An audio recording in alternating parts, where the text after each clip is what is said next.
ठीक है, so start करते हैं अलर्टिंग रूल्स के ऊपर। लास्ट क्लास में रिकॉर्डिंग रूल्स कंप्लीट हुआ था। ठीक है, उसी के तरीके से हमारा अलर्टिंग रूल्स भी होता है। बट अलर्टिंग रूल्स पे डायरेक्ट जंप करने से बेस्ट है, सबसे पहले हमें अंडरस्टैंड करना चाहिए अलर्ट क्या होता है। ठीक है, क्या होता है अलर्ट, सबसे पहले हम लोग बात करेंगे what is an alert. But direct alert पे भी नहीं पहुंचेंगे। अब हमें ये तो पता है अलर्ट कब आता है हमारा प्रोमेथियस के अंदर, या अलर्टिंग रूल्स हम लोग कब यूज करते हैं प्रोमेथियस के अंदर। अब मान लेते हैं ये हमारी एक एप्लीकेशन है। ठीक है, xyz.com। अब हमें पता है ये जो एप्लीकेशन है, इस एप्लीकेशन के मेट्रिक्स को चेक करने के लिए या इस एप्लीकेशन की मॉनिटरिंग करने के लिए हम लोग क्या करते थे, क्लाइंट लाइब्रेरी को यूज करते थे। जब भी किसी एप्लीकेशन की मॉनिटरिंग करनी है हम लोग क्लाइंट लाइब्रेरी यूज करते थे उस एप्लीकेशन के प्रोग्रामिंग लैंग्वेज के बेस पर। मतलब वो एप्लीकेशन को लिखते टाइम जो हम लोगों ने प्रोग्रामिंग लैंग्वेज को यूज किया होता है, उसी लैंग्वेज के बेस पर हम लोग क्लाइंट लाइब्रेरी लगाते थे और वो क्लाइंट लाइब्रेरी हमें मैट्रिक्स को निकाल कर देती थी। ठीक है, अब क्या होता है, ये हम लोग क्लाइंट लाइब्रेरी लगा रहे थे फॉर एप्लीकेशन। जब बात आती थी हमारे हार्डवेयर की फॉर रिसोर्स हम लोग यूज करते थे एक्सपोर्टर्स। अब डिपेंड करता है भाई, एक्सपोर्टर्स जो हम लोग यूज करते हैं वो पर्टिकुलर रिसोर्स कौन से ओएस बेस्ड है। अगर वो लिनक्स बेस्ड है तो हम लोग नोड एक्सपोर्टर यूज करते थे। अगर वो हमारा विंडोज बेस्ड है तो WMI यूज करेंगे। अगर वही हमारा ओएस हमारा कोई माई सीक्वल का तो हम माई सीक्वल एक्सपोर्टर यूज कर रहे थे। कोई आपका ब्लैक बॉक्स एक्सपोर्टर आप यूज करते हो पर आपका एप्लीकेशन भाई आउटसाइड से आपको देखना है कैसी एप्लीकेशन चल रही है। सो मतलब वी हैव मेनी एक्सपोर्टर्स और पर्टिकुलर रिसोर्स से रिलेटेड मैट्रिक्स को निकालने के लिए हमारे पास वो पर्टिकुलर एक्सपोर्टर्स अवेलेबल है। मान लेते हैं हमारी xyz.com, ठीक है, किसी एक प्रोग्रामिंग लैंग्वेज में लिखी है, एनी लैंग्वेज। अब मान लो गो लैंग्वेज में लिखी गई है। ठीक है, अब ये जो हम लोगों ने हमारी एप्लीकेशन को लिखा है गो लैंग में, तो क्लाइंट लाइब्रेरी भी हम लोग लेंगे गो लैंग वाली। ठीक है, और मान लेते हैं हमारा जो ये ओएस है, हमारा ये जो रिसोर्स है वो कौन सा ओएस यूज कर रहा है, Amazon लिनक्स की मशीन है इसके ऊपर या फिर लिनक्स की मशीन है।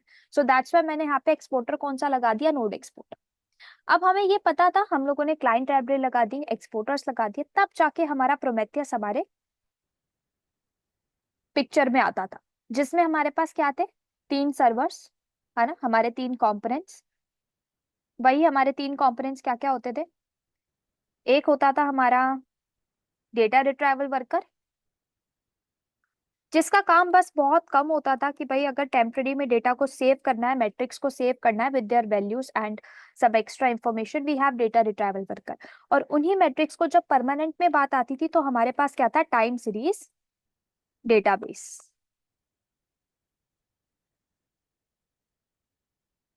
ठीक है, देन वी हैव लास्ट, और लास्ट क्या होता था हमारा एपीआई सर्वर, या फिर हम इसको नॉर्मल वेब यूआई भी बोल लेते हैं हमारा, है ना। तो हम लोग क्या करते थे कि भाई ये जो क्लाइंट लाइब्रेरी होती थी ये हमारे डेटा रिट्राइवल वर्कर को मैट्रिक्स लाकर देती थी विद सम एक मेजरमेंट वैल्यू के साथ और सब कुछ एक्स्ट्रा इंफॉर्मेशन के साथ जो लेबल्स होते थे। अब ये डेटा रिट्राइवल वर्कर उन मैट्रिक्स को टाइम सीरीज डेटाबेस को देता था फॉर परमानेंट स्टोर करने के लिए, कि भाई जो हमारे मैट्रिक्स आया ना, जो आउटपुट आया, उन आउटपुट को परमानेंटली डेटा रिट्राइवल वर्कर से टाइम सीरीज डेटाबेस पे स्टोर कर लिया जाए। जब टाइम सीरीज डेटाबेस के ऊपर हमारी ये मैट्रिक की क्वेरीज, जो क्वेरीज हम लोग करते थे और जो मैट्रिक आते थे वो जब सेव हो जाते थे, तो वही हम लोग एपीआई, हमारे एपीआई सर्वर पर जो प्रोमेथियस का जो हमें सर्वर मिलता है उसके ऊपर हम देख पाते थे with the help of PromQL, है ना। यहाँ पे हम लोग क्या यूज करते थे, हमारा PromQL क्वेरी लैंग्वेज, हमारी PromQL क्वेरी लैंग्वेज, ये इससे हम लोग क्वेरीज करते थे हमारे मैट्रिक की। ठीक है, अब जब हम लोग क्वेरी करते थे तो ये हमें क्या करता था, टाइम सीरीज डेटाबेस से वो पर्टिकुलर मैट्रिक निकाल कर लेकर आता था और वेब यूआई हमारे सामने वो अपीयर कर देता था in the form of console and graph. ठीक है, कंसोल के फॉर्मेट में मतलब एक वैल्यू के फॉर्मेट में, और ग्राफ के फॉर्मेट में हमें शो करता था, है ना। मैट्रिक्स हमें मिलते थे, उन मैट्रिक्स कैसे मिलते थे, वो मैट्रिक्स बेसिकली हमें कुछ वैल्यू मिल जाती थी, है ना, कुछ भी वैल्यू। और उस वैल्यू के साथ साथ हमें मिलते थे लेबल्स, लेबल्स एक टाइप के हमारे कुछ एक्स्ट्रा इंफॉर्मेशन, लाइक भाई ये जो हमारा जो मैट्रिक आ रहा है, जो मैट्रिक आ रहा है वो किस इंस्टेंस के थ्रू आ रहा है। ठीक है, उस इंस्टेंस के ऊपर पोर्ट नंबर क्या डिफाइन है, कौन सी जॉब चल रही है उसके ऊपर। ठीक है, एंड क्या उसके अंदर एक्स्ट्रा लेबल्स डिफाइन है, लाइक सीपीयू में क्या मोड चल रहा है, ठीक है, अगर कोई रिक्वेस्ट आ रही है तो उसका हैंडलर क्या है, पाथ क्या है, लोकेशन क्या है, सारी चीजें हमें एक्स्ट्रा लेबल्स में मिल जाती थी। ये चीजें हम लोग कर रहे थे। और इन्हीं चीजों पे हम लोगों ने लास्ट टाइम क्या अंडरस्टैंडिंग ली थी, हम लोगों ने ये अंडरस्टैंडिंग ली थी कि भाई हम लोगों ने थोड़ा रिकॉर्डिंग रूल्स को समझा था। रिकॉर्डिंग रूल्स हम लोगों ने कैसे समझे थे, मैंने आपको कहा था ये हमारा एक नॉर्मल सा प्रोसीजर चल रहा था जिसमें आपकी एक एप्लीकेशन थी, एप्लीकेशन की आप मैट्रिक्स निकालते थे ताकि आप उसकी परफॉर्मेंस को देख सको, उसकी हेल्थ को देख सको, उसका स्टेटस देख सको in the form of monitoring, है ना। और वो चीज, वो हमारे पास जो मैट्रिक्स आते थे वो टाइम सीरीज डेटाबेस अपने पास स्टोर करके रखता था। और उन्हीं टाइम सीरीज डेटाबेस के अंदर के जो मैट्रिक्स होते थे उनकी क्वेरीज हम करते थे PromQL के through, which is PromQL QA, which means हमारी एक तरीके की PromQL क्वेरी लैंग्वेज, ठीक है। ये PromQL हमारी वो मदद करता था क्वेरी लैंग्वेज। अब PromQL से जब हम लोग क्वेरी करते थे तो वो टाइम सीरीज डेटाबेस अपने पास जो स्टोर्ड मैट्रिक है उन्हें निकालकर हमारे सामने अपीयर कर देता था in the form of console and graph.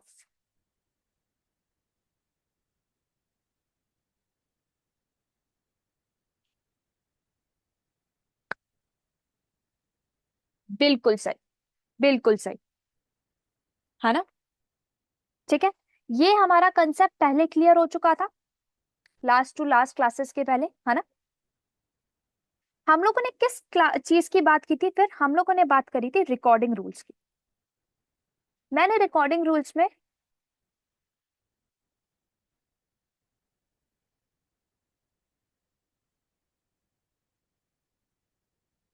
बिल्कुल, बिल्कुल बिल्कुल यही होता है, ठीक है। अब हम लोगों ने रिकॉर्डिंग रूल्स में क्या समझा था कि भाई नॉर्मल सी बात है, आप खुद सोचो, अकेला एक सर्वर, ठीक है, प्रोमेथियस का अकेला एक सर्वर क्या मॉनिटरिंग कर सकता है आपके इतने सारे मैट्रिक्स की। अगर मान लो, आप एक बात बताओ, कंपनी के अंदर टोटल कितने सर्वर्स चलते हैं एक एप्लीकेशन के, मल्टीपल सर्वर्स चलते हैं, है ना। ये तो नहीं होता ना कि एक सर्वर है और उसी के ऊपर हमारी एप्लीकेशन चल रही है ना। हमारा एक बहुत बड़ा डेटा सेंटर लगा होता है, उसके ऊपर multiple n number of servers चल रहे होते हैं जिसके ऊपर हमारी एप्लीकेशन रनिंग है ना। अब नॉर्मल सी बात है, उस एप्लीकेशन की मॉनिटरिंग के लिए एक सिंगल प्रोमेथियस सर्वर भी काम नहीं आएगा, है ना। आप उसके लिए या तो नंबर ऑफ प्रोमेथियस सर्वर्स लगाओ, उन सबसे मॉनिटरिंग कराओ और फिर सारे के सारे मैट्रिक्स को निकालकर अपने पास कहीं सेव करो। लेकिन वो भी कहीं ना कहीं कॉम्प्लिकेटेड टास्क है, complicated task as in like उसके लिए आपको फिर मैन पावर ज्यादा चाहिए और उनको कॉस्ट आपको ज्यादा पे करनी पड़ेगी, है ना। क्योंकि इतने सारे प्रोमेथियस सर्वर बनाना, उनकी कॉन्फ़िगरेशन करना, उनके ऊपर एक्सपोर्टर्स लगाना, है ना, अलग से ऑपरेटर्स लगाना अगर क्लस्टर चल रहा है तो, देन उनकी मॉनिटरिंग करना, फिर एक जगह डेटा पूरा रिकॉर्ड करके एक पर्टिकुलर जगह पे सेव करना, ये पूरा कॉम्प्लिकेटेड टास्क था। तो हम लोगों ने वहां पे क्या समझा था कि भाई हम लोग रिकॉर्डिंग रूल्स का यूज कर सकते हैं, है ना। अभी मान लेते हैं हमारे ये 3 सर्वर्स चल रहे हैं, क्या अंडरस्टैंड किया था हम लोगों ने, क्या सोचा समझा था कि ये फर्स्ट सर्वर है हमारा, जैसे, ठीक है, कॉपी किया, ये हमारा है सेकंड सर्वर और ये था हमारा थर्ड सर्वर, ठीक है। 3 सर्वर थे हमारे पास। अब 3 सर्वर पे मैंने क्या बोला कि भाई इन तीनों सर्वर की हम लोग क्या करते थे, जब हमारे पास ज्यादा टारगेट होते थे तो हम यही करते हैं ना कि जितने भी टारगेट है उन सारे के सारे टारगेट्स को एज अ जॉब बना के प्रोमेथियस की जो यामल फाइल होती है, कॉन्फ़िगरेशन फाइल, उस फाइल के अंदर आप मेंशन कर दो अपने सारे टारगेट्स, है ना, जिसके आप सारे सबकी मॉनिटरिंग कर सको। तो अगर मुझे इन तीनों सर्वर की मॉनिटरिंग करनी है तो मुझे क्या करना पड़ेगा कि भाई जो प्रोमेथियस की बाय डिफॉल्ट वो जो कॉन्फ़िगरेशन फाइल होती है, जो कि कहाँ होती है, ईटीसी के अंदर, प्रोमेथियस नाम के फोल्डर के अंदर हमें एक प्रोमेथियस डॉट यामल मिलती है ना। इस फाइल के अंदर आप क्या करो, अपने सारे टारगेट्स डिफाइन कर दो। और जब आप टारगेट्स डिफाइन करोगे तो उसको एक जॉब दे दो, एक नेम प्रोवाइड कर दो, जॉब नेम, है ना। जैसे मैंने इसका नेम क्या रख लिया, जॉब नेम माई जॉब 1, इस तरीके से कुछ भी रख लो या सर्वर 1 ही रख लो, जैसा आपको ठीक लगे, मैंने ये रख लिया। इसी तरीके से मैंने सेकंड वाली का रख लिया माई जॉब 2, ठीक है। इसी तरीके से हम लोगों ने थर्ड वाले का रख लिया। तो हम लोगों ने 3 सर्वर बनाए, 3 हमारे टारगेट से, तीनों की एंट्री हम लोगों ने इस कॉन्फ़िगरेशन फाइल के अंदर जाकर कर दी। तो अब प्रोमेथियस को पता चल गया ये 3 सर्वर है, इन तीनों की मॉनिटरिंग उसे करनी है। तो अब जब आप मॉनिटरिंग करोगे, फॉर एग्जाम्पल आपने एक सिंपल सी क्वेरी करी, क्वेरी क्या करी आपने भाई, आपने क्वेरी करी http_request_total। तो ये क्या करेगा, जितने भी आपके टारगेट्स होंगे, मतलब जितनी भी एप्लीकेशन आपके कॉन्फ़िगरेशन फाइल में डिफाइन होगी, जैसे आपने 3 टारगेट्स बताए, तीनों के ऊपर एप्लीकेशन चल रही है, मतलब 3 एप्लीकेशन आपकी चल रही है, तो ये तीनों की मॉनिटरिंग करेगा, मतलब 3 आपको आउटपुट ला कर देगा, है ना, 3 एप्लीकेशन के। तो जब ये 3 एप्लीकेशन के आउटपुट ला कर देगा तो थोड़ा सा तो टाइम लेगा ना, थोड़ा सा तो लेटेंसी इशू मिलेगा आपको, है ना। अभी तो हम लोगों ने 3 लिया है, इन फ्यूचर मान लो आपका खुद का आप कंपनी में कर रहे हो, तो वहां पे जहाँ पे 1000 सर्वर है, तो 1000 सर्वर की मॉनिटरिंग के लिए मींस 1000 सर्वर का जब वो आउटपुट एक साथ लेकर आएगा तो उसको बहुत ज्यादा टाइम लग जाएगा, है ना। मान लो एक सर्वर का आउटपुट लाने में उसको 1 घंटा लग रहा है, अगर 1000 है तो कितना टाइम लग जाए, है ना।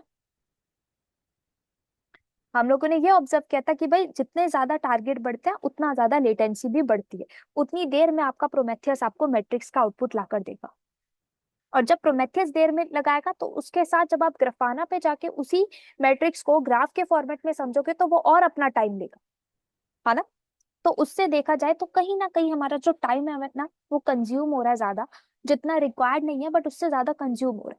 सो हमारे पास क्या अवेलेबल थे, रिकॉर्डिंग रूल्स, है ना। हम लोग क्या कर रहे थे, हम लोग बनाते थे रिकॉर्डिंग रूल्स। रिकॉर्डिंग रूल्स में हम लोग क्या कर रहे थे, यहाँ बना लेती हूँ। हम लोगों ने क्या सजेशन सोचा था, क्या मेथड सोचा था कि हम लोग बनाएंगे रिकॉर्डिंग रूल्स। रिकॉर्डिंग रूल्स में आप क्या बताते हो, आप ना पहले से ही अपने कुछ सेट ऑफ रूल्स डिफाइन कर देते हो एक फाइल के अंदर, है ना। एक फाइल के अंदर आप पहले से कुछ rules, set of rules define कर दो। जैसे कि फॉर एग्जांपल मैंने बोला कि भाई मेरा अगर सीपीयू यूसेज, ठीक है, यूसेज 90% जाए तो मेरे को मतलब, या फिर मैंने सिंपल बोला एक रिकॉर्डिंग रूल है http_request_total, ये पहला मैंने रूल बोला कि मुझे इसका आउटपुट निकाल के रख लेना और टाइम सीरीज डेटाबेस के पास ना सारी की सारी जितने भी एप्लीकेशन है सबके रिक्वेस्ट निकालना और टाइम सीरीज डेटाबेस के पास जाके सेव कर देना। मैंने एक और मैट्रिक क्वेरी दे दी, मैंने कहा कि भाई प्रोमेथियस का निकालना http रिक्वेस्ट, ठीक है। मैंने कहा सीपीयू यूसेज देख लेना, ठीक है। मैंने बोला node underscore CPU underscore seconds underscore total, है ना। तो हम लोग याद, अगर आप लोग को याद हो तो हम लोग कुछ इसी तरीके के रूल्स लास्ट टाइम पे सेट कर रहे थे, है ना। कुछ इसी तरीके के रूल्स थे। इन रूल्स में हम लोगों ने,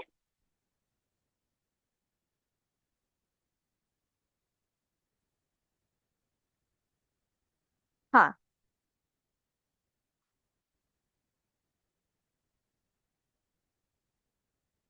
बताती हूँ।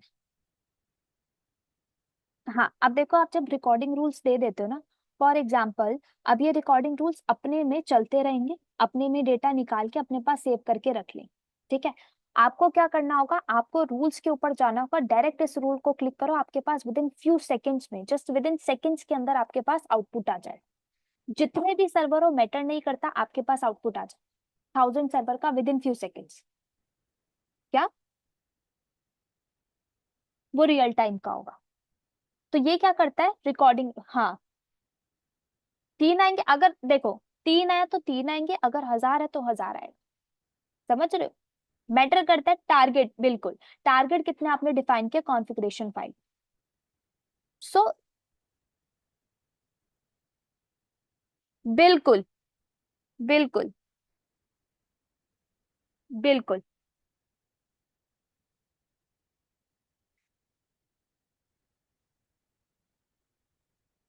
हाँ यही है। तो रिकॉर्डिंग रूल्स क्या करता है, इनको इसीलिए बोला जाता है pre defined set of rules, है ना। मतलब आपने पहले से डिफाइन कर दिया अपने प्रोमेथियस के ऊपर कि ये हमारे कुछ क्वेरीज चला देना और इनका आउटपुट निकाल के अपने पास सेव कर लेना। कहाँ पर सेव करना, टाइम सीरीज डेटाबेस पे। तो जब भी आप PromQL से क्वेरी करें एपीआई के ऊपर, वो फटाफट टाइम सीरीज से वो उस पर्टिकुलर डेटा को लेकर आए और विद इन सेकेंड्स हमारे सामने अपीयर कर दे। सो वो टाइम आपका बच जाएगा, समझ रहे हो? तो क्लियर हुआ रिकॉर्डिंग रूल्स, है ना। और ये इसका प्रैक्टिकल हम लोगों ने लास्ट क्लास में अंडरस्टैंड किया था, है ना। अब जैसे रिकॉर्डिंग रूल्स होते हैं ना। हाँ। हम्म। बिल्कुल। आप अपने रिक्वायरमेंट के साथ कितने भी ऐड ऑन करो, आपने एक नॉर्मल पहले ले लिया, जैसे मैंने आपको लास्ट टाइम इसका एग्जांपल भी दिया था, अभी भी वो एग्जांपल हम लोग थोड़ा भी कवर करेंगे अलर्टिंग रूल्स को समझते टाइम। ठीक है। अब देखो क्या होता है, हमेशा ये याद रखना जब भी आप ये रूल फाइल बनाओगे ना, इसका एक्सटेंशन क्या होना चाहिए, रूल्स डॉट यामल। ठीक है। ये कुछ भी लिख लो आगे, सेकंड फर्स्ट थर्ड कुछ भी लिख लो, बट एट द एंड ये लिख लेना रूल्स डॉट यामल। ठीक है। क्योंकि आप इसको जब टेस्टिंग करते हो ना, तो आपकी क्वेरी क्या होती है, prompt tool check rules, rules को चेक करके बताओ कि सक्सेसफुल है कि नहीं, और वो पाथ बताओ अपनी रूल फाइल का। ठीक है। सो ये तो हमारे रिकॉर्डिंग रूल्स थे, ये हम लोगों ने लास्ट क्लास में इसका प्रैक्टिकल भी किया। अब बात आती है अलर्टिंग रूल्स। मैंने जैसे रिकॉर्डिंग रूल्स आपको बताए, उस चीज से आपको एक आइडिया लगा होगा। रिकॉर्डिंग रूल्स मतलब आपने नॉर्मल क्वेरीज करी और वो रन हुई, टाइम सीरीज डेटाबेस ने उसको सेव कर लिया अपने पास with some extra information. Alerting rules इसी के कॉम्बिनेशन में, मतलब आपने कुछ ऐसे रूल्स लिखे होंगे जिनसे हमें एक अलर्ट मिलेगा, है ना। थोड़ा सिमिलर लग रहा है ना। बिल्कुल। बिल्कुल। हम्म। लेकिन उसको स्टार्ट करने से पहले इसको बहुत डीपली समझते हैं। सबसे पहले समझते हैं अलर्ट क्या है। अगर मैं आपसे पूछूं आप, हाँ, अगर मैं आपसे पूछूं आप अलर्ट को किस वे में समझते हो।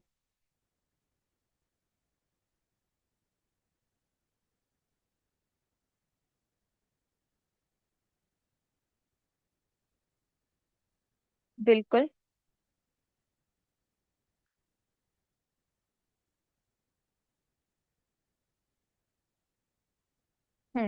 बोल सकते हैं। बिल्कुल। ठीक है, और शाजिया आपके अकॉर्डिंग।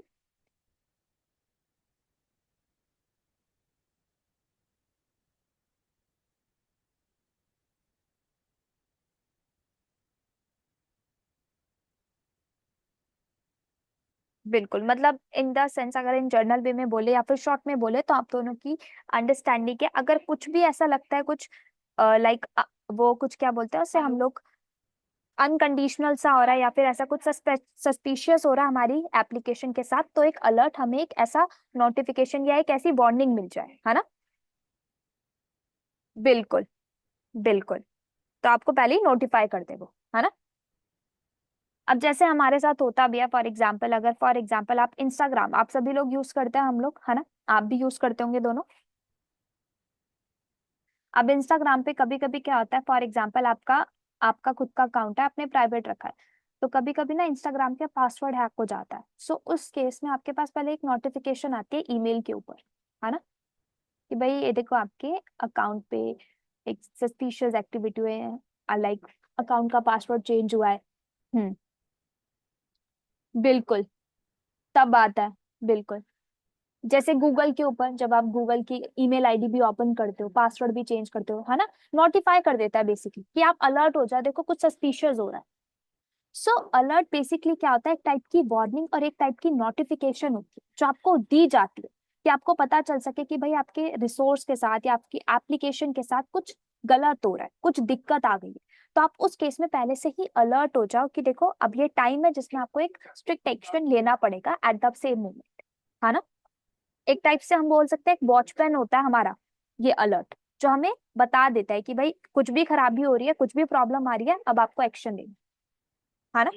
सो अलर्ट एक टाइप का हमारा वॉचमैन है, जब भी ऐसा कोई एक्टिविटी होती है वो हमें अलर्ट कर देता है, हमें पता चल जाता है ये एक ऐसा सिंबल है, ये एक ऐसा सिग्नल है जिसमें हमें अलर्ट होना पड़ेगा, एक्शन लेना पड़ेगा। फॉर एग्जाम्पल, अब जैसे कि हम लोग अगर कोई भी लाइक नॉर्मल मॉल में विजिट करते हैं, ठीक है, या फिर आजकल काफी कंपनीज में क्या होता है, वो लोग स्मोक डिटेक्टर लगा के रखते हैं, है ना, स्मोक डिटेक्टर। तो कभी अगर ऐसा लगता है कि भाई हल्का सा स्मोक आ रहा है या फिर कहीं फायर लगी है ना, कुछ भी आग वाग लग गई है, तो वो हल्का सा भी धुआं आता है ना, तो वो स्मोक डिटेक्टर क्या करता है, उसको पकड़ लेता है और वो बहुत तेज से बजने लग जाता है एक हॉर्न, है ना, आपका एक अलर्ट सा जनरेट हो जाता है, बहुत तेज तेज बजने लग जाता है। इसका मतलब क्या है, जितने भी लोग होते हैं, हाँ वो अलार्म बजता है, वो फायर अलार्म, उससे पता चल जाता है भाई कंपनी में जितने भी लोग हैं, मॉल में जितने भी लोग हैं, अब ये टाइम है बाहर चले जाओ, है ना। आपके लिए अलग से सीढ़ियां बनाई जाती है स्टेयर केस पे, लाइक फायरमैन, फायर के केस में आप लिफ्ट को मत यूज करो, लिखा भी होता है आप सीढ़ियों से जाओ। ये सब कुछ आपको अलर्ट करने के लिए बताया जाता है। सेम हमारे फोन में भी होता है, जब हम लोग फोन को ज्यादा यूज कर लेते हैं, है ना, तो वो डिफाइन कर देता है कि भाई अब 5% आपकी बैटरी बची है, अलर्ट कर देता है रेड सिंबल से, है ना, रेड कलर के सिग्नल से, भाई कि अलर्ट का टाइम है, 5% बैटरी बची है, आप चार्ज कर लो इसको पहले ही, नहीं तो आपका फोन डेड हो जाएगा एकदम से। वेबसाइट के केस में भी यही होता है। अगर आपकी वेबसाइट डाउन जाती है तो आप क्या करते हो, प्रोमेथियस में एक मॉनिटरिंग टूल जो होता है हमारा प्रोमेथियस, वो हमें एक एक्स्ट्रा कंपोनेंट प्रोवाइड करता है अलर्ट करने का, जिसको हम लोग बोलते हैं अलर्ट मैनेजर, है ना। उस अलर्ट मैनेजर को रन करने से पहले आपको कुछ अलर्टिंग रूल्स लगाने पड़ते हैं।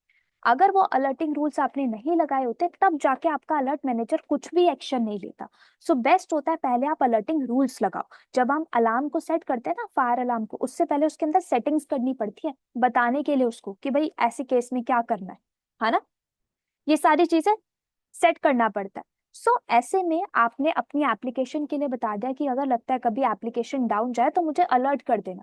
क्या अलर्ट करना, कि भाई मेरी एप्लीकेशन इस टाइम पर डाउन हो गई है। सो हमारे जितने भी इंजीनियर्स बैठे होंगे वो स्ट्रिक्ट हो जाए, लाइक वो एकदम से बिल्कुल वो होता है ना, वेकअप हो जाए कि भाई ये टाइम है, हमारे एप्लीकेशन पे हमें सही करना पड़ेगा, हमारी एप्लीकेशन डाउन जा रही है, हमें उसको ठीक करना पड़ेगा, रिकवर।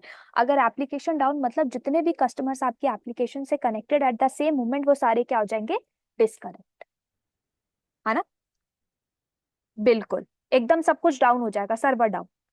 सो वो एक रिस्की केस से बचाने के लिए हमारे पास प्रोमेथियस में होता है अलर्टिंग रूल्स, कि आप अलर्टिंग रूल्स बनाओ, आपको अलर्ट मिलेगा और उस अलर्ट के बेसिस पर आप एक्शंस लोगे, है ना। सो जो अलर्टिंग रूल्स हम लोग बनाते हैं वो हम लोग ऐसी कंडीशन पे नहीं बनाते कि जब सब कुछ बिल्कुल क्रैश वाला सीन हो तब जाके वो अलर्ट करे। हम लोग उससे पहले का रखते हैं, जैसे सीपीयू यूसेज, अगर 80 पहुंच गया ना तभी मुझे अलर्ट कर दो, ये नहीं कि जब 100 पहुंच गया तब अलर्ट हो रहे हैं, है ना।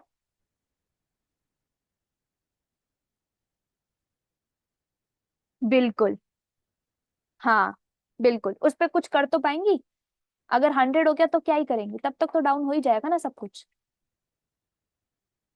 सो अलर्ट से हमें फायदे बहुत होते हैं, है ना।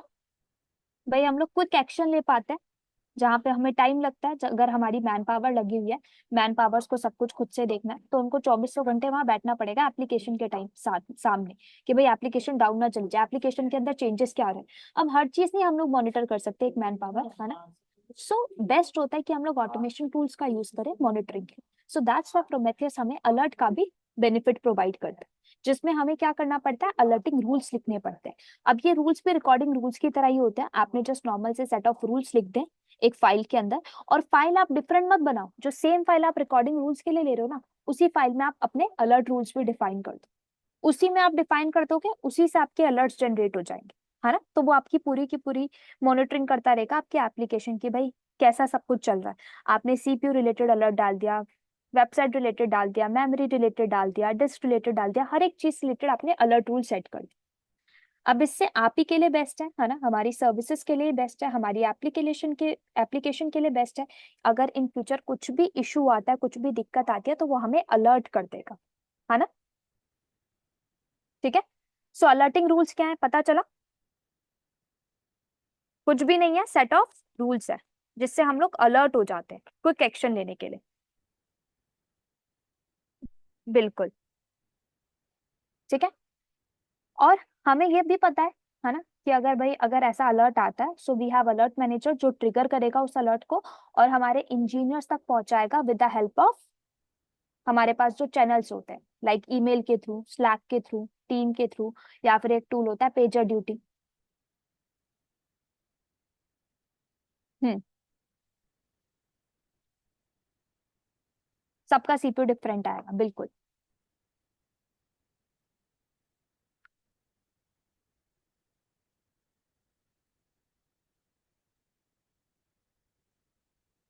तो देखो, उसमें आप क्या करोगे, देखो आप जब नोड रिलेटेड डालोगे तो आप उसका नेम रखोगे ना, जॉब को कुछ रखोगे ना, नोड एक्सपोर्टर करके, जॉब का नेम कुछ रखोगे ना। हाँ हाँ बिल्कुल, जैसे 1 है तो मैंने 1 लिखा, इसी तरीके से मेरा 2 है, 3 है ना। समझ गए। बिल्कुल, उसके आगे आप सारी चीजें डिफाइन कर दो। या फिर उसके लिए बेस्ट भी आप पता है क्या करो, या तो एक में डिफाइन कर दो इस तरीके से, node underscore exporter, same name है ना तीनों का, इस तरीके से कुछ कर दो डिफाइन। ठीक है, तो वो सारे ले लेगा, है ना। जहां पर भी नोड एक्सपोर्टर आ गया भाई, ये वाले वर्ड्स को उठा लेना, तो 1 2 3 तीनों में आ रहा है, तीनों को उठा लेगा। नहीं तो आप तीनों 1 बाय 1 करके लिख दो, तीनों के अलग अलग रूल्स डाल दो।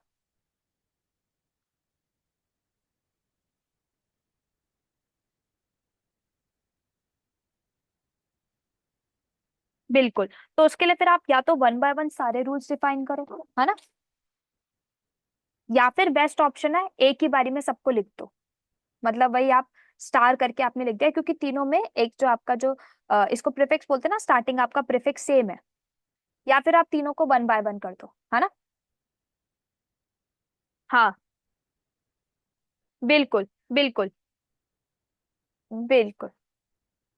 हाँ बिल्कुल, बात एक ही है। और अलर्ट आपके पास उसी का आएगा जो आपने जॉब लिखी होगी। नेम क्या है, नोड एक्सपोर्टर, तो सिर्फ और सिर्फ अलर्ट किसका आएगा, नोड एक्सपोर्टर 1 का।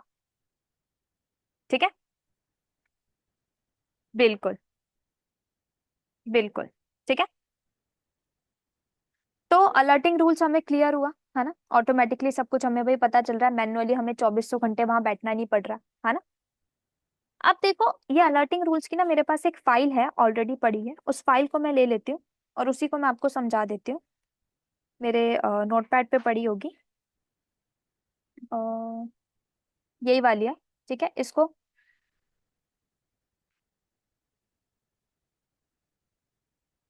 रूल में लिख दो, रूल वाली में लिख दो, अलग से मत डिफाइन करो, है ना। थोड़ा कंफ्यूजन ना हो जाए ना, तो यहीं पे डिफाइन कर दो रूल वाली में, जो आपकी वो है ना फाइल, क्या बोलते हैं इसको, रिकॉर्डिंग रूल्स वाली, उसमें डिफाइन कर दो। इसको 16 तक कर लेते हैं ना, थोड़ा सा साइज, फिर मैं आपको बताती हूँ इसका मीनिंग। या 14 इनफ है। ठीक है, अब देखो ये है जैसे मेरी रूल वाली फाइल, इसी को समझ लो अपनी। मान लो इसका नेम हम लोगों ने first underscore rules dot Yamala रख लिया। ठीक है, अब यहाँ पे जैसे देखो, जैसे हम लोग रिकॉर्डिंग रूल्स को लिखते हैं सेम ही तो है यहाँ पर। आप देखो यहाँ पे आपने ग्रुप डिफाइन किया है, नेम डिफाइन किया है, रूल्स दिए हैं, है ना, अलर्ट बता दिया है, अलर्ट का कौन सा रूल है, एक्सप्रेशन बताया है। इसमें आपने 4 बेसिकली आपका इंटरवल है, कितनी देर में आपको वो अलर्ट चाहिए। लेबल्स आपने बता दिए हैं। ठीक है, आपने इसमें बताना है आपको क्या चाहिए, आपको वार्निंग मैसेज चाहिए, आपको उसने बता दिया है। मेन बेसिकली क्या कह रहा है कि भाई समरी ये रहेगी, समरी क्या रहेगी हमारी, ये high CPU usage detected on, मतलब जो हमें आउटपुट मिलेगा वो इस वे में मिले, इस तरीके से वो हमें बताए कि अलर्ट हमारा ऐसे। और डिस्क्रिप्शन में सीपीयू यूसेज इज अबव, मतलब कि अगर सीपीयू यूसेज 85% से अबव जाता है विद इन 5 मिनट्स में, तो हमें अलर्ट जनरेट करके दे दे। तो आपने ये एक्सप्रेशन दिया। अगर इस पूरी फाइल को थोड़ा बेटर वे में समझे, तो हमें पता है ग्रुप क्या होता है। ग्रुप में हम लोग क्या कर रहे हैं यहाँ पे, जैसे हम लोग रिकॉर्डिंग रूल्स में ग्रुप बनाते थे और उसके नीचे रिकॉर्डिंग रूल्स को डिफाइन करते थे, इसी तरीके से यहाँ पे आप ग्रुप्स बनाते हो। अब ग्रुप का मतलब क्या होता है, आपने फर्स्ट ग्रुप बनाया है जिसमें आपने फर्स्ट रूल सेट किया है नेम से, पहला रूल सेट हुआ है इस नेम से। जब आप दूसरा रूल बनाओगे ना, तो इसी नेम से दोबारा बनाओगे, तो वो एक दूसरा रूल बनेगा। सो मैंने पहला रूल बनाया है, ठीक है, जिसका नेम क्या है, high underscore CPU underscore alerts. ठीक है, सीपीयू रिलेटेड अलर्ट करना है मुझे, तो मैंने पहला रूल बनाया जिसका नेम ये सेट किया है।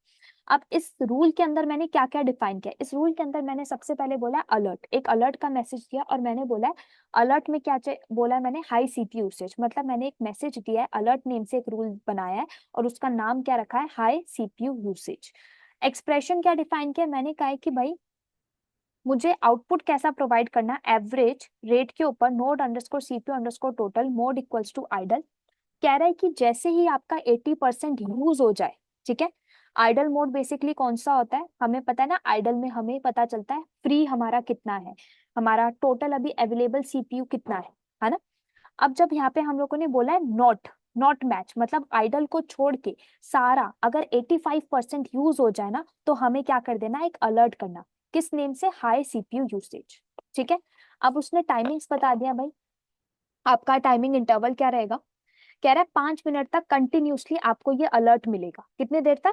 5 मिनट तक। अगर मान लो 85% से नीचे नहीं किया 5 मिनट तक, तो वो आपको ये कंटिन्यू एक अलर्ट जनरेट करके देगा। ठीक है। उसके बाद आपने कुछ एक्स्ट्रा लेबल्स डिफाइन करे। क्या लेबल्स में आपने क्या बता दिया? ऐसी जस्ट एक बता दिया कि जब आपके पास ये अलर्ट आए ना, तो उसके साथ एक वर्ड, एक लेबल मिले, वार्निंग, दैट्स इट। आप चाहो तो ये सब चीजें डिफाइन करने की नीड नहीं है, बट स्टिल अगर आपको करना है फॉर एक्स्ट्रा इंफॉर्मेशन आप दे सकते हो। लेबल में आपको वार्निंग लिखा हुआ आएगा। आगे उसने एनोटेशंस में क्या बोला? उसने कहा एक छोटा सा ना मैसेज और प्रिंट करके दे देना। और वो मैसेज क्या होना चाहिए? High CP usage detected on, then label, label क्या रहेगा आपका? वार्निंग। और इंस्टेंस, इंस्टेंस क्या रहेगा? वही आपका कौन से वाले इंस्टेंस के ऊपर हाई सीपीयू यूसेज है।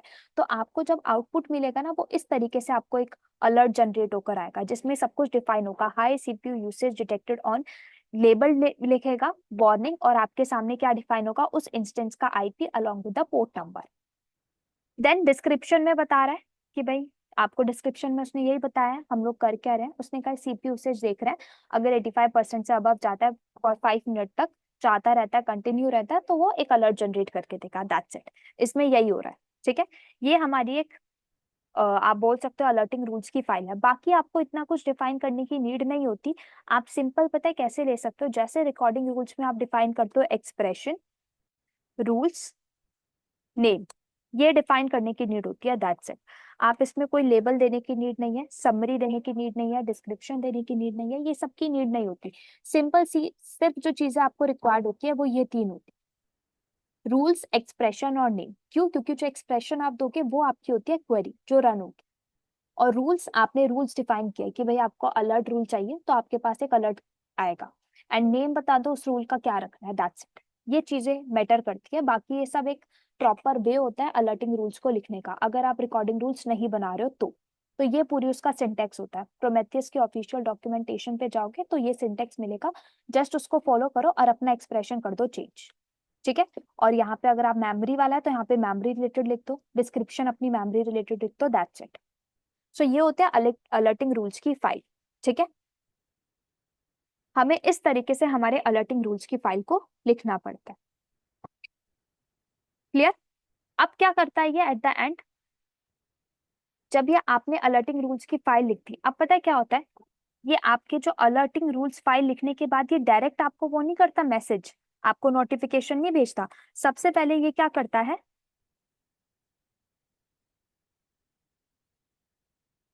आपके प्रोमेथियस को बताता है कि भाई अलर्टिंग रूल्स है, मतलब एक अलर्ट आया है। कैसे बताता है? क्योंकि आपको ये जो अलर्टिंग रूल्स होते हैं ना, ये भी कहाँ पे कॉन्फ़िगर करने पड़ते हैं? प्रोमेथियस डॉट यामल में, जो कि प्रोमेथियस की ऑफिशियल कॉन्फ़िगरेशन वाली फाइल होती है। इसके अंदर आपको ये डिफाइन करने पड़ते हैं। ठीक है। जब आप इसमें डिफाइन करते हो तो सबसे पहले अलर्ट रूल्स के बारे में पता चलता है प्रोमेथियस को। और प्रोमेथियस इस अलर्ट रूल्स को पता है किसके पास भेजता है? ये भेजता है आपके अलर्ट मैनेजर के पास, जो कि आगे इस पर्टिकुलर अलर्ट्स को ट्रिगर करता है और आपको किसी भी चैनल के थ्रू आपके पास ये भिजवाता है ये अलर्ट्स को। तो यहाँ पे ये लगा होता है आपका अलर्ट मैनेजर। ठीक है। ये अलर्ट मैनेजर आपको आगे आपके अलर्ट्स को भिजवाता है ईमेल के through, pager duty, slack, webhook, जो भी आपने लगा रखा है। ठीक है। तो ये इस तरीके से पूरा का पूरा टास्क चलता है। यहाँ पे ईमेल ले लेती हूँ, ईमेल, स्लैक और ये सब। क्लियर? समझ आया? क्लियर है एकदम पूरा?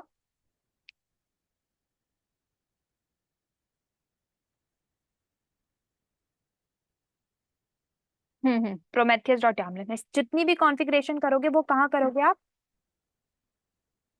उसमें उसकी, हाँ बिल्कुल। अभी आपको मैं दिखाती हूँ प्रोमेथियस अलर्टिंग रूल्स फाइल, ये आ गई। ये देखो, यहाँ पे आपको मिलेगी file.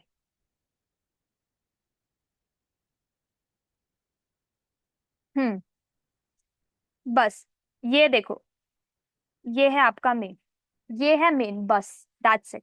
Rules, alert, expression, that's it, और कुछ नहीं चाहिए। ठीक है। और कुछ भी नहीं चाहिए। और नेम बता देना, क्योंकि ग्रुप का नेम तो बताओगे ही, कौन से नेम से ग्रुप से बिलोंग कर रहा है ना? हाँ, इंस्टेंस नहीं भी बताओगे तो भी चलेगा। जस्ट रूल्स, अलर्ट, एक्सप्रेशन, ये चीजें मेन है। एक्सप्रेशन आपकी बेसिकली ये क्वेरी चलेगी, अलर्ट, आपको जब भी अलर्ट आएगा तो एक वो होता है ना, मैसेज प्रिंट होकर आएगा आपके सामने, बड़ा बड़ा लिखेगा अलर्ट आया है, high request latency, that's it, ये चीजें रिक्वायर्ड है। बाकी देखो एक प्रॉपर वे होता है, एक सिंटेक्स होता है उसकी फाइल को लिखने का, सो उसने वो बता रखा है, बट जरूरी नहीं है आपको यही सिंटेक्स फॉलो करना है, आप सिंपल से रूल्स भी डिफाइन कर सकते हो। ठीक है। अब इंडस्ट्री में वो बोलते हैं कि भाई हाँ सब कुछ स्पेसिफिक मेंशन करो हर एक लेबल्स को, तो आपके पास हाँ ये है कि आपको हर एक चीज मेंशन करने की रिक्वायरमेंट होती है, बट अभी आप प्रैक्टिस पर्पस के लिए जस्ट आप इतने भी यूज कर सकते हो, सिंपल रूल लिखो, एक्सप्रेशन लिखो एंड दैट्स इट। ठीक है। मैं एक फाइल,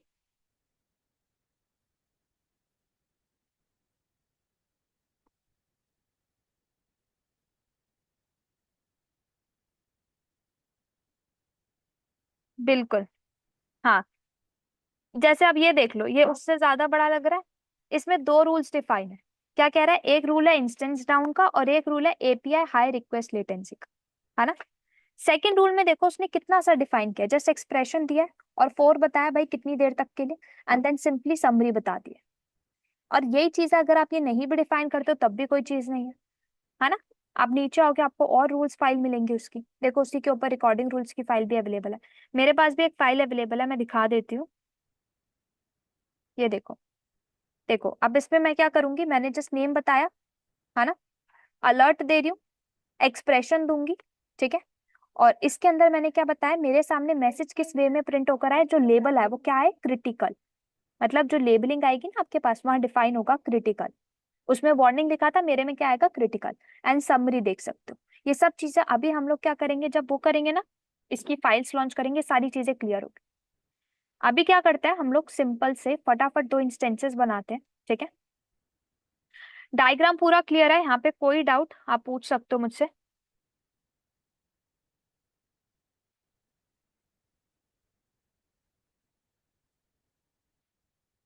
ठीक है, चलते हैं फिर हम लोग हमारे एडब्ल्यूएस पर, और मैं दो इंस्टेंसेस रेडी कर लेती हूँ।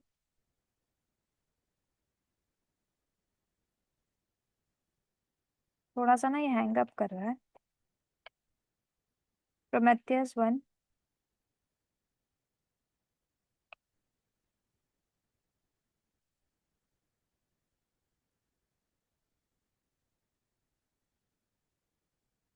सेम प्रोसेस है, सेम ही प्रोसेस है, अगर आपका अगर अभी एक सस्पेंड हो ना तो आप दूसरा भी बनाओगे, सेम प्रोसेस रहता है।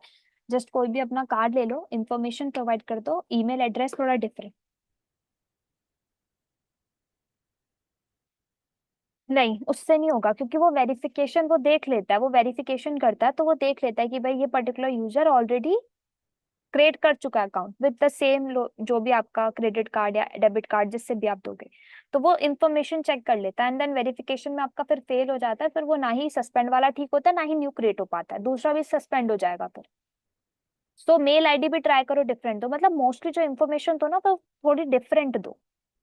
और फिर वेरिफिकेशन में आपको सब चीजें प्रोवाइड करनी पड़ती है, आईडी प्रूफ, आपका लाइक कोई बिल अकाउंट मांगा जाता है, like electricity bill and all, then मतलब वेरिफिकेशन के बाद भी प्रॉपर नहीं होता कि कभी क्लियर हो। सो बेस्ट है कि, सॉरी, इंस्टेंसेस पे चलते हैं कि आप दूसरा ही बना लो, डिफरेंट मेल आईडी और कार्ड से बना लो।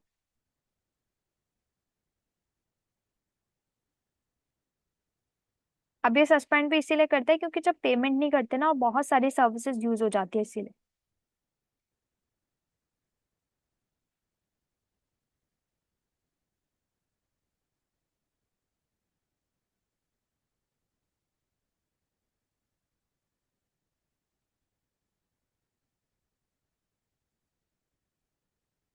Save rules.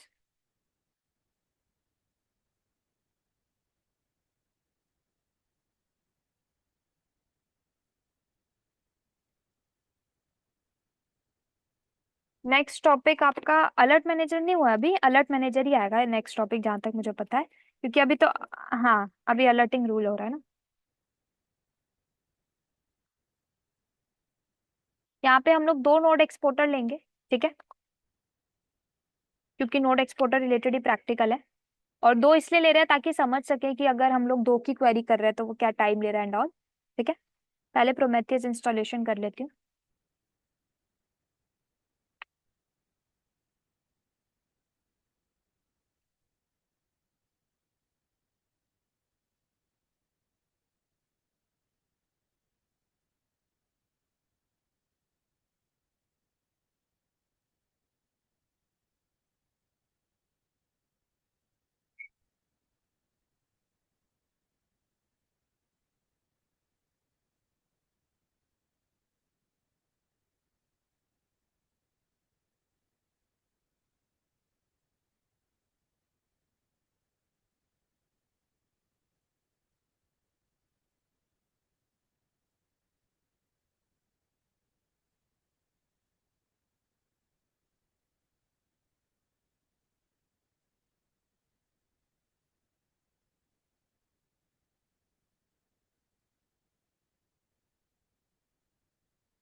हाँ नहीं, एक पे प्रोमेथियस और एक पे, उसी पे सेम पे ही आपका एक नोड एक्सपोर्टर, और दूसरे वाले पे एक डिफरेंट नोड एक्सपोर्टर। तो दो नोड एक्सपोर्टर बनाएंगे, एक तो हमारे लोकल होस्ट पे बना लेंगे प्रोमेथियस वाले पे, और दूसरा के लिए मैं दूसरी मशीन लूंगी।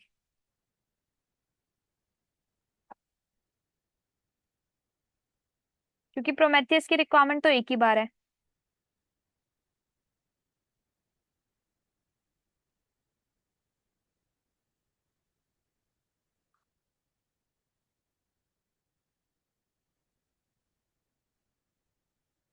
बड़ा क्या होता है देखो, जब डिटेल में जाते हैं ना तो वो चीजें लगता है बड़ी है, वैसे हमें लगता है छोटी है।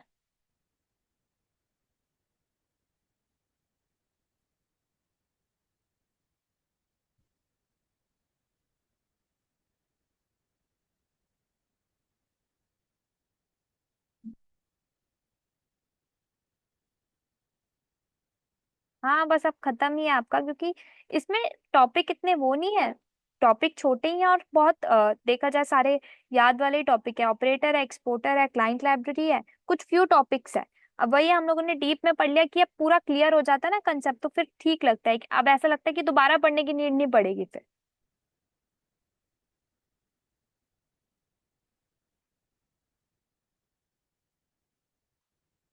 हम्म। पढ़ा ही नहीं था। अब इसमें है ही, आप कहीं अब इसका पूरा सिलेबस देख लो, इसमें टॉपिक कितने हैं बस, और ये सारे ही टॉपिक बस है। क्योंकि इसकी हर एक चीज को समझना पड़ता है ना कि रूल्स लिखने कैसे हैं। अब हर चीज को, अब जब फिर उसके बाद वो होता है ना कि आप काम करोगे तो आपको पता चलेगा, हाँ अच्छा यस ऐसे होना था। अब बस आई थिंक होने ही वाला है नोड एक्सपोर्टर भी, देन हमारा एक सर्वर तो पूरा रेडी हो जाएगा। क्या कह रहा है?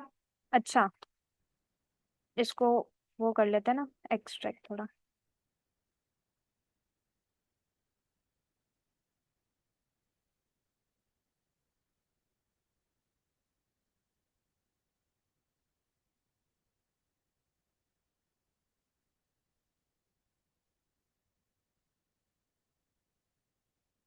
नोड एक्सपोर्टर की, अच्छा ये अलर्टिंग टूल्स की। हाँ हाँ, दे दूंगा। हाँ, ये मिल जाएगी। आप लोगों ने कभी मांगी नहीं इसलिए मैंने पहले दी नहीं। ठीक है, ये तो हो गया एक्टिव।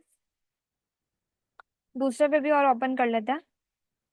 इस सेशन को रिमूव करके ना इसी पे ओपन कर लेते हैं, और टाइम बचेगा। आज इसको खत्म ही कर लेंगे, ठीक है पूरा, क्योंकि ज्यादा बड़ा नहीं है, मैंने फाइल रेडी रखी है, टाइम बचेगा।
ठीक है, ये भी एक्टिव हो गया। अब जस्ट इन दोनों को ना, दोनों की एंट्री कर लेते हैं हम लोग हमारी प्रोमेथियस की यामल फाइल में। अब बाय डिफॉल्ट आपको ना प्रोमेथियस डॉट यामल दो लोकेशन पे मिलेगी, बट जो मेन है ना आपकी मेजर, वो आपकी यहाँ पे होती है ईटीसी के अंदर। आपको बता दूंगी वो कहाँ कहाँ पे मिलती है। हम लोग पहले टारगेट ऐड ऑन कर लेते हैं दो।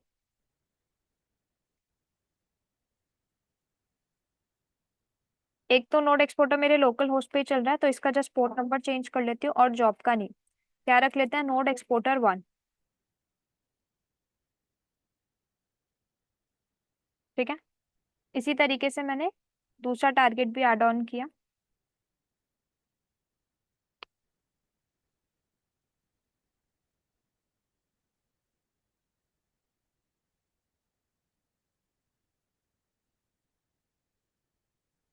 नोड एक्सपोर्टर 2 कर लेते हैं इसको, और पोर्ट इसका आईपी एड्रेस चेंज कर लेते हैं, पोर्ट नंबर तो यही रहेगा।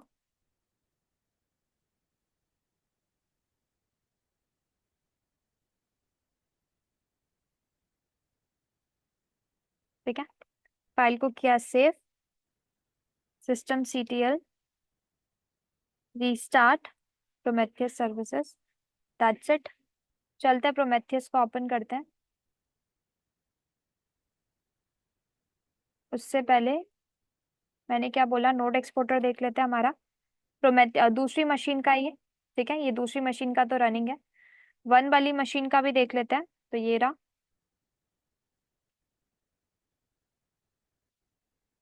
प्रोमेथियस और हमारा नोड एक्सपोर्टर। देखो, सेकंड मशीन का भी नोड एक्सपोर्टर रनिंग है, और हमारी फर्स्ट मशीन का भी रनिंग है, और ये हमारा प्रोमेथियस अभी रन हो रहा है। टाइम लग रहा है इसको 19 है, जस्ट अ सेकेंड। एक बार स्टेटस देख लेती हूँ। स्टेटस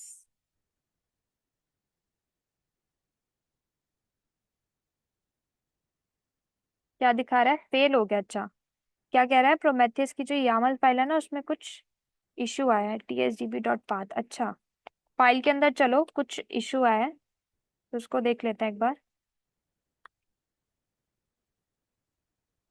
कुछ एरर हो गया होगा। Job targets,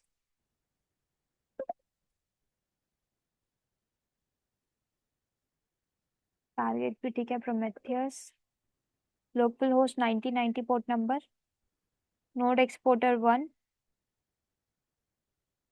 local host 9100, then we have ये रहा इस पोर्ट नंबर पे 9100। अच्छा, नहीं नहीं, यहाँ पे एरर हुआ है देखो। ये ना, ये वाला जो है ना, ये ठीक नहीं है, इसको रिमूव करना पड़ेगा, ये वाली लाइन को।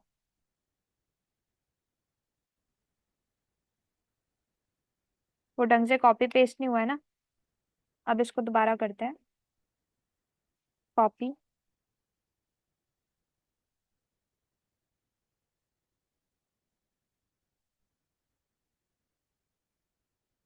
कॉपी। ठीक है, अब इसमें करती हूँ चेंजेस। क्या हुआ था, ये जो 5 सेकेंड्स वाइट का है ना, ये ब्लू में कर रहा था, मतलब उसके सिंटेक्स एरर हो गया था थोड़ा, तो इसको बस ठीक कर लेते हैं। पोर्ट नंबर आईपी एड्रेस को चेंज कर देती हूँ।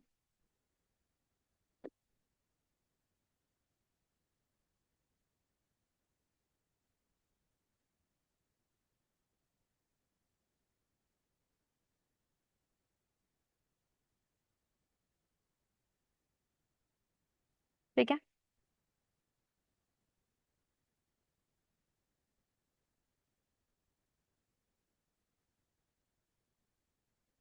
फाइल को सेव किया, रीस्टार्ट करते हुए सर्विसेज,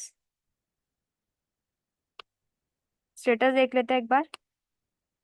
देखो, अब एक्टिव हो गया। ठीक है, वो सिंटेक्स एरर हुआ था, तो करते हैं एक बार चेक दोबारा से।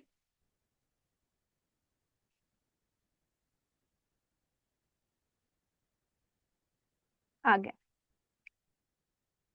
ठीक है, अगर अभी मैं यहाँ पे एक क्वेरी करूँ, अप वाली नॉर्मल अप क्वेरी करते हैं, तो एग्जीक्यूट करो इस क्वेरी को। देखो क्या दिखा रहा है, आपके 3 इंस्टेंस अप है।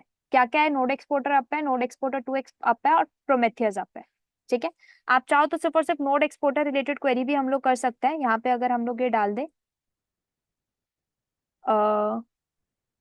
यहाँ पे आप ना जस्ट ये डिफाइन कर दो पूरा का पूरा टास्क, सिंपल नोड एक्सपोर्टर भी लिख देते हैं, node underscore exporter equals to 1। देखते हैं क्या देता है आउटपुट। रुक जाओ, सिंपल अप की क्वेरी करती हूँ मैं इस पे अभी। ठीक है, अप अंडरस्कोर नोड एक्सपोर्टर दे रहा है ये क्वेरी। अच्छा, नोड वाली नहीं दे रहा है ना, कोई नहीं। आपकी क्वेरी कर रहे हो तो मुझे क्या पता चल रहा है, मेरे 3 इंस्टेंसेस चल रहा है और तीनों अप है।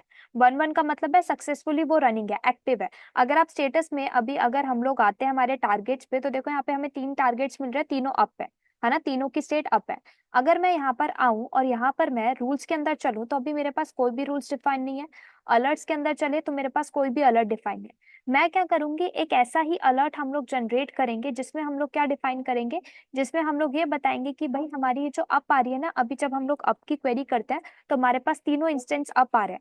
अगर मैं अप की क्वेरी करूँ और मैं चाहती हूँ कि मेरे ना सिर्फ और सिर्फ मुझे नोड एक्सपोर्टर दिखाए, क्या वो अप है कि नहीं। ठीक है, मैंने क्या बोला, क्या वो अप है या नहीं, मुझे सिर्फ और सिर्फ उनकी क्वेरीज देखनी है, प्रोमेथियस की नहीं। और इन दोनों में से अगर कोई अप नहीं होता तो उसके आगे 0 पुट कर दे। क्या पुट कर दे, वैल्यू 0, मतलब वो इनएक्टिव है। तो ये चीज हम लोग एक अलर्ट डालेंगे। मतलब अगर कभी भी हमारा कोई नोड एक्सपोर्टर डाउन जाता है तो उसके आगे हमारे पास अलर्ट आ जाए कि ये इनएक्टिव है, और इनएक्टिव में हमारे पास ये दिखे उसकी वैल्यू 0, 0 मीन्स डाउन। तो ये चीज हम लोग एक अलर्टिंग रूल सेट करेंगे, जिसके लिए मेरे पास ये पर्टिकुलर फाइल थी, ये फाइल, जिसमें हम लोग साफ साफ देख सकते हैं अलर्ट रूल में मैंने क्या बोला है, अब job equals to node exporter, और इसमें मैंने क्या डिफाइन किया है, इक्वल टू 0। मतलब नोड एक्सपोर्टर वाले जितने भी इंस्टेंसेस है ना, उनकी वैल्यू क्या आनी चाहिए, 0। अगर जिसकी भी वैल्यू 0 आ जाए ना, तो मेरे सामने वो पर्टिकुलर आउटपुट ला देना। अगर आप इस क्वेरी को यहाँ पे सर्च करते हो और एग्जीक्यूट करते हो, राइट नाउ नो डेटा, और यहाँ पर अगर आप 0 की जगह अभी 1 कर देते हो और एग्जीक्यूट करोगे तो क्या दिखा रहा है, हाँ, 2 आपके इंस्टेंस है जो नोड एक्सपोर्टर वाले हैं और दोनों अभी रनिंग है, कोई भी ऐसा अभी इनएक्टिव और डाउन नहीं है। और यही अगर 0 इसकी वैल्यू और यहाँ पर अगर किसी एक की वैल्यू आ गई, इसका मतलब वो पर्टिकुलर नोड आपका डाउन है। तो हम लोग क्या करेंगे, अलर्टिंग रूल्स लिखते हैं। अलर्टिंग रूल्स के लिए क्या करना पड़ेगा, आप अपने, देखो आपको ना 2 जगह मिलती है अपनी Prometheus dot Yamala configuration file. सबसे पहले तो मिलती है आपके रूट फोल्डर में, एक फोल्डर होता है प्रोमेथियस अंडरस्कोर फाइल्स का। जब इस पर्टिकुलर फोल्डर पे आप जाते हो तो और एलएस करते हो तो आपको दिखेगी ये फाइल। आपको इस फाइल में कोई चेंजेस नहीं करने कुछ एक्स्ट्रा, जस्ट सिंपली आप कहाँ पे आओ, अपने ईटीसी पाथ पर आओ, और यहाँ पर जो प्रोमेथियस नाम का फोल्डर है ना, यहाँ पर भी देखो ये फाइल है, यहाँ पर आपको चेंजेस करने हैं। चेंजेस क्या करने हैं, सबसे पहले मैंने एक फोल्डर रेडी किया रिकॉर्डिंग अंडरस्कोर रूल्स का। ठीक है, सीडी करके इस फोल्डर में जाऊंगी, अंडरस्कोर कर लेती हूँ इसको। ठीक है, अंडरस्कोर एलएस करते हैं, 2 रूल्स फाइल होगी, एक को रिमूव कर देते हैं। ठीक है, अब एलएस करते हैं तो देखो एक ही है। मैंने इसके अंदर गई, मैं एलएस किया, अब इसके अंदर कोई फाइल नहीं, मैंने एक फाइल रेडी करी, first underscore rules dot Yamala. ठीक है, इस फाइल के अंदर है ये सारी की सारी आप कॉन्फ़िगरेशन कर दो, ये जो हम लोगों ने यहाँ डिफाइन किया। ये लास्ट वाली है, ऊपर तो आपके रिकॉर्डिंग रूल्स लिखे हुए हैं और नीचे आपका अलर्ट रूल। कॉपी किया, यहाँ पे मैंने सिंपली पेस्ट कर दिया। देखो ऊपर तो हमारे रिकॉर्डिंग रूल्स है, हमारी नॉर्मल जॉब चलेगी। मैंने बोला है कि note CPU underscore seconds total देखना है मुझे, आइडल वाले को छोड़कर। देन हमारा वही टोटल देखना है, आइडल को लेकर भी सबका सम निकालना है। देन उसके बाद हमारी नेक्स्ट क्वेरी क्या थी, टोटल फ्री देखनी है कि अवेलेबल हमारे पास कितनी मेमोरी है। ये सारे रिकॉर्डिंग रूल्स है। इसी के नीचे हमारे पास है अलर्ट रूल, जिसमें हम लोगों ने साफ साफ डिफाइन कर रखा है, इसका name node underscore alert. Rules में हम लोगों ने बता रखा है ये एक अलर्ट रूल है, और उसके आगे आपने बता दिया आपका अलर्ट रूल किस नेम से आना चाहिए, node underscore exporter underscore down. तो अलर्ट आपका रूल आएगा इस नेम से। एक्सप्रेशन आपके पास ये क्वेरी आएगी, इसको जब आप रन करोगे, जिसके आगे 0 मिला, मतलब जिस भी वैल्यू के आगे 0 है, मतलब वो पर्टिकुलर नोड डाउन है। 10 सेकंड तक का मैंने यहाँ पे दिया है, मुझे 10 सेकंड्स के अंदर अंदर अलर्ट चाहिए। ठीक है, देन मैंने उसके आगे लेबल्स डिफाइन किया, क्रिटिकल लिखा हुआ आना चाहिए। समरी मैंने बताया ये आना चाहिए मेरे सामने word, node exporter down, critical situation है और इंस्टेंस बताएगा कौन सा इंस्टेंस है। ठीक है, देन आगे आपने एक जस्ट डिस्क्रिप्शन सी दे दिया फॉर जस्ट इंफॉर्मेशन। इस पर्टिकुलर फाइल को करो आप सेव। ठीक है, फाइल को डायरेक्ट अपने कॉन्फ़िगरेशन फाइल में लिखने के लिए सबसे पहले आप इसके रूल्स को चेक करो। मैंने बोला प्रॉम्प्ट टूल चेक रूल्स, और कौन सी फाइल को, मैंने कहा मेरे ईटीसी के फोल्डर के अंदर एक ना प्रोमेथियस नाम का फोल्डर है, उसके अंदर एक रिकॉर्डिंग अंडरस्कोर रूल्स नाम का फोल्डर है, और उसके अंदर हमारी एक फाइल है first underscore rules dot Yamala. इसके रूल्स को चेक करके बता दो क्या ये सिंटेक्स परफेक्ट है, रूल्स परफेक्ट है कि नहीं।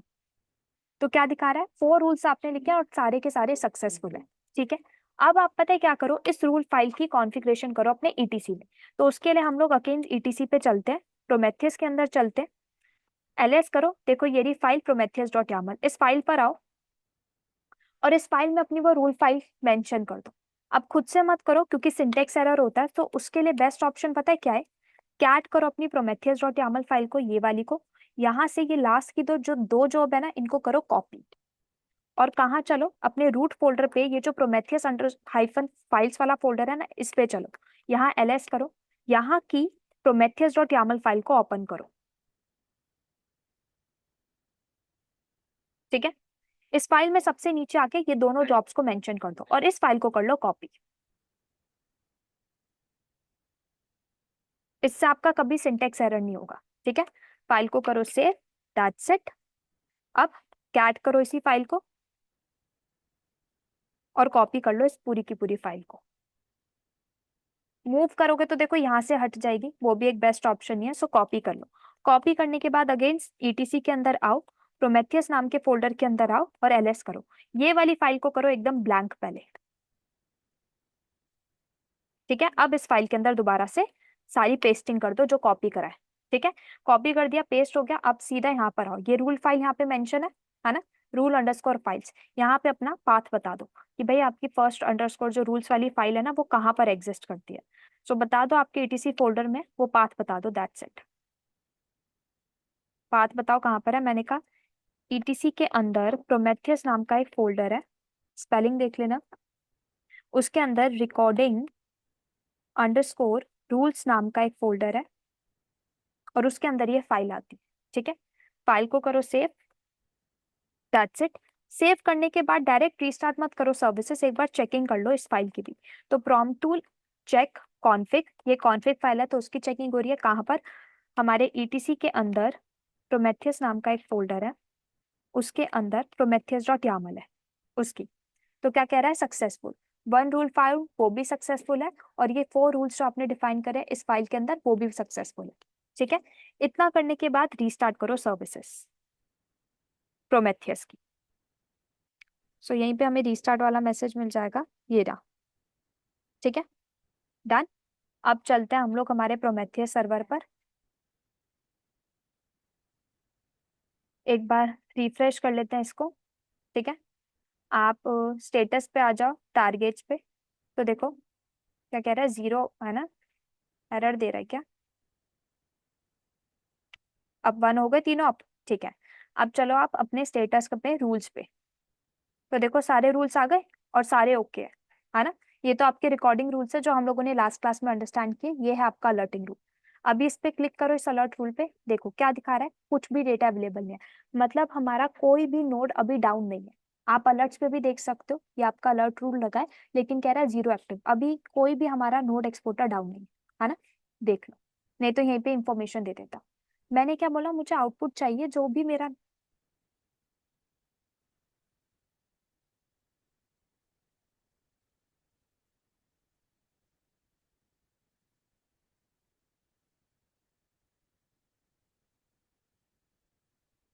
उसका उसका मैटर नहीं करता, क्यों, क्योंकि ये जो फाइल है ये पता है कौन सी लेता है, ईटीसी वाली लेता है, देख लो आप, ये ईटीसी वाली को लेता है बस, दूसरी वाली फाइल से कोई मैटर नहीं है, वो अपने आप डिफॉल्ट बनी है, ईटीसी वाली आपकी मेन इंपॉर्टेंट है। ठीक है, आप देख भी सकते हो, ईटीसी वाली इसने ली है। ठीक है, हाँ, तो उसमें मैटर नहीं करता, उसमें आप चेंजेस करो या ना करो, मेन किस में होने चाहिए, ईटीसी वाली में। क्लियर। ठीक है, तो अगर अभी हम देखें अलर्ट्स हमारा कुछ भी नहीं रन हो रहा है ना, लेकिन अगर यहीं पे मैं अपने दूसरे नोड एक्सपोर्टर को डाउन कर दूं, स्टॉप नोड एक्सपोर्टर। ठीक है, अब चलते हैं हम लोग प्रोमेथियस पे, स्टेटस पर आओ, टारगेट्स पे आओ, क्या कह दिया, डाउन हो गया। अलर्ट्स पे आओ, क्या कह रहा है, एक एक्टिव है, मतलब एक डाउन हुआ है। क्या कह रहा है, लेबल्स देखो, इंस्टेंस देखो, जॉब देखो, यहाँ आ गया लेबल क्रिटिकल, बताया था ना मैंने क्रिटिकल लेबल आएगा। और अलर्ट का नेम देख लो, अलर्ट का नेम आ गया, इंस्टेंस दिख रहा है, जॉब आ गई, हमारे पास सिचुएशन आ गई, एंड देन स्टेटस पेंडिंग आ गया ये अलर्ट रूल।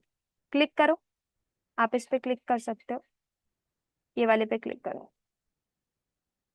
तो देखो ये बता रहा है, ठीक है, कौन सा नोड एक्सपोर्टर डाउन है, सब कुछ आपके पास आ जाएगा। आप चाहो तो यहाँ पे भी क्लिक कर सकते हो, इस पे क्लिक करो और यहाँ पे देखो, इस पे क्लिक करोगे आपको बता देगा कौन सा नोड एक्सपोर्टर डाउन है।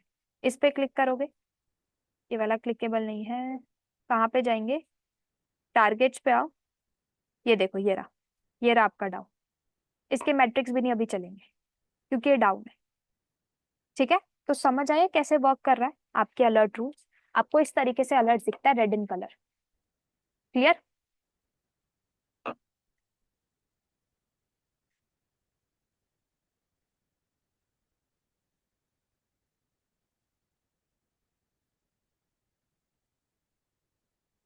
हाँ जी,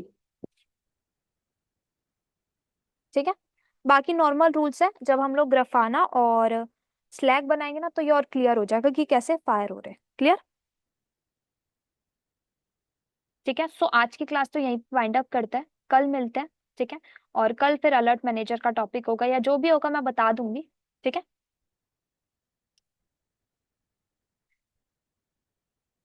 बिल्कुल ठीक है, चलो फिर हम मिलते हैं कल, ओके।